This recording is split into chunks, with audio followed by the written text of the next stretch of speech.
What advice do you have for any veteran going through some hard times? So if you're a veteran and you're going through a hard time, the first thing you got to realize is this: you're not alone, and you've never been alone. Many of the people that you know are suffering the same way that you are.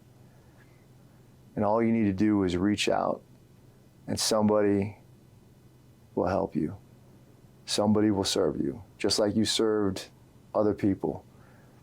Don't think that you're ever alone. If you can understand that, you'll find great power. There are good people out there. There are good people that want to serve, that want to help, and they're not too far away.